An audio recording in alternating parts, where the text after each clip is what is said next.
नमस्कार दोस्तों, विकास पब्लिकेशन के यूट्यूब चैनल पर आप सबका स्वागत है। दोस्तों, आज की क्लास में हम पढ़ेंगे जनजातीय विवाह ट्राइबल मैरिज को। टॉपिक शुरू करने से पहले समझ लेते हैं ये जो हमारा क्लास होगा छत्तीसगढ़ कला संस्कृति एवं जनजाति वॉल्यूम 2 पर आधारित होगा, जो विकास पब्लिकेशन की किताब है तथा जिसे लिखा है डॉक्टर एस.डी. चौबे और नीलेश सिंह। तो आइए आज का पहला टॉपिक समझते हैं, जनजातीय विवाह ट्राइबल मैरिज। जनजातियों में विवाह जो है दो प्रकार की होती है।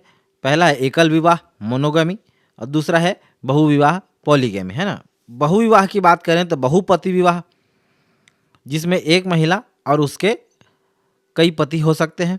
बहुपत्नी अर्थात एक पुरुष और उसके कई पत्नियां हो सकती हैं, है ना।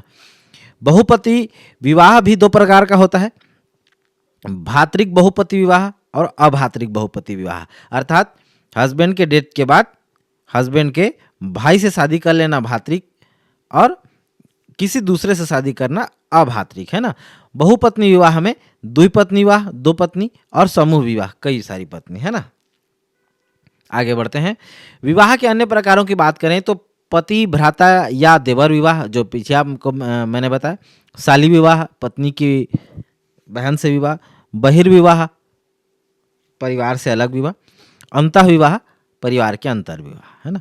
एकल विवाह इसी प्रकार से देखते हैं। एकल विवाह के अंतर्गत जीवन साथी के जीवित रहते हुए कोई स्त्री अथवा पुरुष दूसरा विवाह नहीं कर सकता। कुछ जनजातियों में कन्या मूल का अधिक होने के कारण भी एकल विवाह का प्रचलन है, क्योंकि एक व्यक्ति अनेक पत्नियां रख कर भी सभी की कीमत कठिनता से ही चुका सकता है ना। बहुविवाह में किसी महिला या पुरुष के एक ही समय में एक से अधिक वैवाहिक साथी हो सकते हैं। छत्तीसगढ़ के बैगा जनजातियों में केवल कुछ गोत्रों के व्यक्तियों को बहुपत्नी विवाह का अधिकार है। एक पक्षीय विवाह, इसमें एक पुरुष अपनी स्त्रियों से विवाह तो कर सकता है, लेकिन सभी पत्नियां आपस में एक दूसरे की बहिनें होती हैं। इसके विपरीत स्वरूप को स्वतंत्र बहुपत्नी विवाह कहा जाता है, जिसमें एक पुरुष अनेक पत्नियों के बीच किसी प्रकार का संबंध होना आवश्यक है ना। जनजातियों में अधिमान्य विवाह प्रिफरेंशियल मैरिज अमॉन्ग ट्राइब्स, ये कौन कौन से हैं?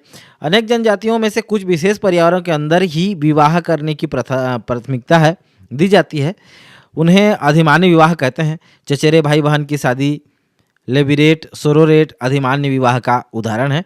अधिमान्य विवाह को तीन भागों में विभाजित किया गया है। पहला ममेरे और फुफेरे भाई बहनों का विवाह, मौसेरे चचेरे भाई बहनों का विवाह और साली भाभी विवाह, है ना। भारत के जनजातीय समाज गोत्र बहिर्विवाह के प्रति अत्यधिक जागरूक है और इसीलिए ऐसे विवाहों का प्रचलन भारतीय जनजातियों में बहुत कम देखने को मिलता है। दोस्तों, कहते हैं कि गोत्र मतलब भाई बहन होते हैं और भाई बहन में एक ही खून होता है। इसका एक दुष्प्रभाव यह भी है कि बच्चे में कुछ न कुछ समस्या होती है, इसीलिए एक ही खून में विवाह को रोका जाता है। लेकिन आजकल इसका भी लूप होल निकाल लिया गया है और क्या करते हैं कि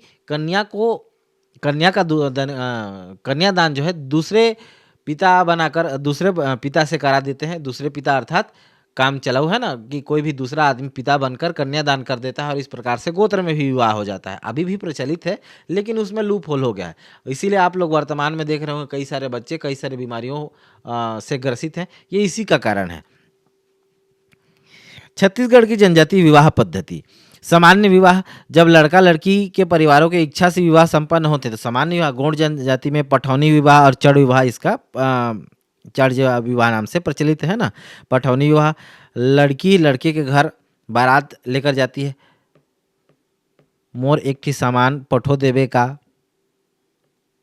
है ना। पठौनी मतलब भेजना,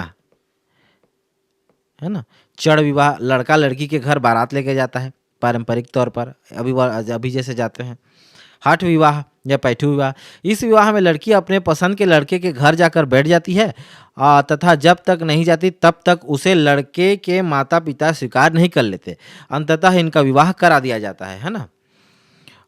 आज भी यही प्रथा प्रचलित है, लेकिन इसको स्टेज में ले जाया जाता है और ये जो हट को दिखाया नहीं जाता।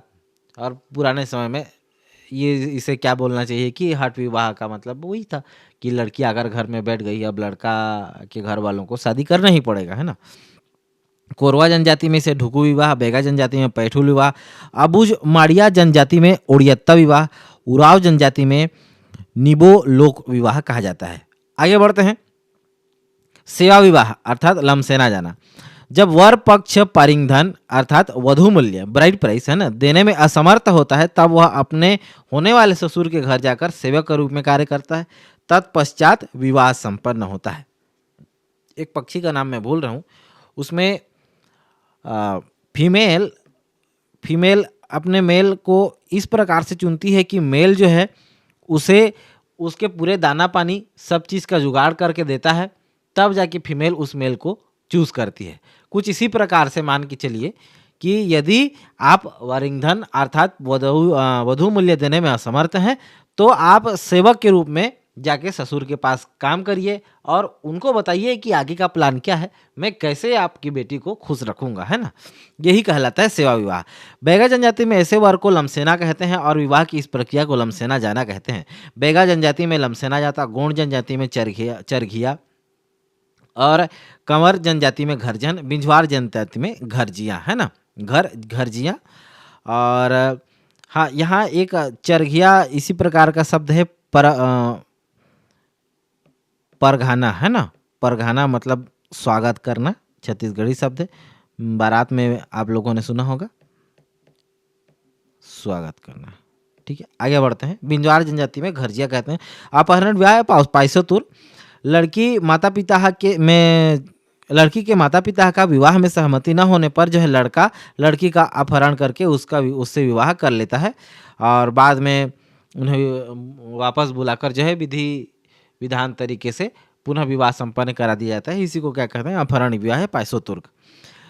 सहपलायन विवाह अर्थात इसमें कहना चाहिए कि भागकर, वो पुराने समय का मान के चलिए लगभग कोर्ट मैरिज, है ना। गंधर्व या उड़हरिया विवाह जिसको पर्जा भी कहते हैं। इस विवाह में लड़का लड़की एक दूसरे को पसंद करते हैं तथा माता पिता के सहमति न होने पर साथ में पलायन कर जाते हैं और विवाह कर लेते हैं। भगेली विवाह। लड़की भागकर लड़के के घर छपरी के नीचे खड़ी हो जाती है और लड़का एक लोटा पानी छप्पर के ऊपर डालता है, जिसका पानी लड़की के ऊपर सिर के ऊपर लेती है। उसके पश्चात लड़की की माँ उसे अंदर ले जाती है। उसके पश्चात रात्रि में ही मड़वा गाड़कर उसका भंवर कराकर विवाह कर, भंवर अर्थात भांवर कराकर अर्थात मंडप के चारों ओर जो भी चक्कर लगाते हैं उसको भांवर कहते हैं। बिथेर विवाह अबुझमाड़ी जनजाति में प्रचलित सहपलायन विवाह है। चोरी विवाह बैगा जनजाति में जो है प्रचलित सह विवाह है। इसी प्रकार से अधिमान्य विवाह। इस विवाह में लड़की की शादी न होने पर उसका शादी ममेरे फुफेरे भाई से कर दी जाती है। गोड़ जनजाति में इसे दूध लौटावा, मुड़िया जनजाति में से गुड़ मेल कहा जाता है। परिवीक्षा विवाह। परिवीक्षा विवाह आप लोग समझ ही पा रहे हैं। परिवीक्षा अवधि जैसे आप लोग के पोस्ट में होता है कि 3 साल तक आप परिवीक्षा अवधि पर आपको बिना यदि कोई गलती करते हैं तो आप पर बिना डिपार्टमेंटल इंक्वायरी बिठाए आपको विभाग से निष्कासित कर दिया जाता है। तो इसी को क्या कहते हैं, परिवीक्षा अवधि कहते हैं। इसी प्रकार से परिवीक्षा विवाह है। परीक्षा विवाह अर्थात इसमें आपको टेस्ट देना पड़ेगा। पोटा विवाह जब कोई विवाहित स्त्री अपने पति से अधिक संपन्न व्यक्ति के साथ चले जाते हैं और विवाह कर लेती है तो इसे पोटा विवाह कहते हैं। यह एक पुनर्विवाह पद्धति है ना। अधिक संपन्न व्यक्ति के साथ जाना। मेरी कॉम के बारे में आप लोगों ने सुना ही होगा। उन्होंने तलाक देकर अधिक संपन्न व्यक्ति से शादी कर लिया तो उन्होंने पोटा विवाह किया है। लगभग कोरकू जनजाति में कहलाता है पोटा विवाह। काणा बारा प्रथा। काणा बारा बाल्यावस्था में किए जाने वाले वैवाहिक संस्कार हैं। भुजिया जनजाति में प्रत्येक कन्या जब उसकी आयु 6 से 10 वर्ष की होती है या मासिक धर्म शुरू होने के पूर्व की आयु में काणा बारा संस्कार जो है किया जाता है। काणा बारा को तीर विवाह भी कहा जाता है। इस संस्कार में घर के आंगन में धर्म खोटला गाड़ा जाता है। धर्म खोटला तो महुआ की डाली या धावर की लकड़ी। काणा बारा की विधि चौखुटिया या चिंडा भुजिया में भिन्न भिन्न है। कन्या का श्रृंगार कर दिनवारी के साथ पूरे गांव को भ्रमण कराया जाता है ना। गांव में ये प्रथा रहती है कि यदि कुछ दोष रहता है तो लड़की का विवाह जो है आम के पेड़ से किया जाता है उस दोष को दूर करने के लिए। तो कुछ उसी प्रकार का विवाह तीर से इसमें जो है किया जाता है काणा बारा प्रथा में। विधवा या विधुर विवाह या पुनर्विवाह। खड़ोनी विवाह बैगा जनजाति में प्रचलित पुनर्विवाह है और उतो विवाह विधवा विवाह है। गवन विवाह बचपन में विधवा हो चुकी कन्या का विवाह है। हल्दी पानी विवाह धर्म पत्नी स्वर्गीय या विधुर विवाह। चूड़ी विवाह तलाकशुदा या धर्म पत्नी स्वर्गीय की दूसरी शादी है। चूड़ी पहनाना अर्थात माड़िया जनजाति का पुनर्विवाह है। अन्य विवाह की बात करें तो तीर विवाह जो पीछे हमने पढ़ा, तीर के साथ महुआ विवाह, छुट्टा विवाह, मरमत विवाह, ढेढ़ा विवाह, सोपनी विवाह या बरोखी विवाह, है ना। ढेढ़ा एक ये रहता है कि शादी में जीजा या फूफा जो है ढेढ़ा कहलाते हैं, जो वर या वधू का सारा काम करते हैं। सारा काम मतलब जो भी रहता है, उन्हें हल्दी लगाएंगे तो कैसे हल्दी लगाने के बाद उनको साफ़ सफाई करना, उनके खाने का इंतज़ाम करना, दूल्हा गाड़ी तक उनको लेके जाना, मतलब वो उनको जैसे बच्चे को लेके जाते हैं वैसे लेके जाते हैं। तो इस प्रकार से उनको जो है ढेढ़ा कहा जाता है। बस्तर क्षेत्र में जनजातीय विवाह की बात करें तो ओस्ताना मारमी, डॉग डायना, अरबिताना, हैवी किवाट, टीका लसाना, येर दोसामी मानवी, ये सब विवाह जो है बस्तर क्षेत्र में प्रचलित हैं। वधू मूल्य का मतलब समझ लेते हैं। जनजातियों में विवाह के सामान्य दहेज के विपरीत वधू मूल्य चुकाने की परंपरा होती है। जब तक कि वधू मूल्य नहीं चुकाया जाता तब तक विवाह संपन्न नहीं होता। सूक जो है वर के पिता द्वारा वधू के पिता को दिए जाने वाला वधू मूल्य, जैसे चावल, गुड़, तेल आदि नगद रुपए, है ना। जनजातियों में विवाह पूर्व संस्कार। अच्छा, विवाह पूर्व संस्कार से देख लेते हैं। उड़ाव जनजाति में जो है वधू मूल्य का नाम उड़ू, खेस, गगरिया में खर्ची, नगेसिया में बूंदा, अभील में दापा। पूर्व विवाह संस्कारों की बात करें तो महला, कल, तोसनाद, मांडो दिन, ये सब जो है पूर्व विवाह संस्कार है। ये उसका डिटेल है। डिटेल में ये एक इम्पॉर्टेंट चीज़ देख लेते हैं। मौर या मोहर। छत्तीसगढ़ विवाह के समय दूल्हा दुल्हन द्वारा पहने जाने वाले परंपरागत मौर या मोहर छीन या छीन वृक्ष के पत्तियों से बनाए जाते हैं। आज भी ये प्रथा प्रचलित है। आप लोगों ने देखा होगा गांव घर में जब शादी होता है तो ये एक मुकुट टाइप का पहनते हैं, है ना। कुछ इस प्रकार से रहता है ना। और इसको तो मौर या मोर कहते हैं। जब दूल्हा दुल्हन दोनों के उसमें साइड में ये रहता है कि मामा मामी जो लोग रहते हैं वो मोर सेकते हैं, कुछ रुपया देते हैं दूल्हा को दुल्हन को, है ना। तो इस प्रकार से मोर सेकना एक प्रथा भी है विवाह में, जन सामान्य में। जनजाति विवाह को एक नज़र में देखें तो दूध लौटाओ विवाह, भगोली या पोटा विवाह, चढ़ विवाह, पठौनी विवाह, पाइसोतोर विवाह, लमसेना विवाह, ये सब किसमें है? गोंड जनजाति में प्रचलित है ना। इसी प्रकार से बैगा विवाह, खड़ौनी विवाह किसमें प्रचलित है? पैठुल विवाह और खड़ौनी विवाह जो है बैगा जनजाति में। ढुकू विवाह पहाड़ी कोरवा में। उड़ियत्ता विवाह आबुजुमाड़िया में। गोलत विवाह बिरहोर जनजाति में। इसी प्रकार से पाटो विवाह कोरकू में। महुआ विवाह हलबा में। काड़ विवाह भुजिया में। तीर विवाह बिंझवार में। तीर के साथ लड़की का शादी कर दिया जाता है ना। दोषों को दूर करने के लिए इस प्रकार के जो है शादी किए जाते हैं। बोंगावाद, है ना। बोंगा एक परलौकिक शक्ति की अभिव्यक्ति है जो सर्वत्र विद्यमान है।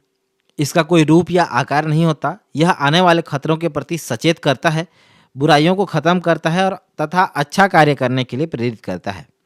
जनजातियों में टेबू, है ना, धार्मिक एवं व्यवहारिक निषेध होता है जिनका जो है जनजातीय लोग कठोरता से पालन करते हैं, जैसे वध नहीं करना, खाने योग्य नहीं इत्यादि।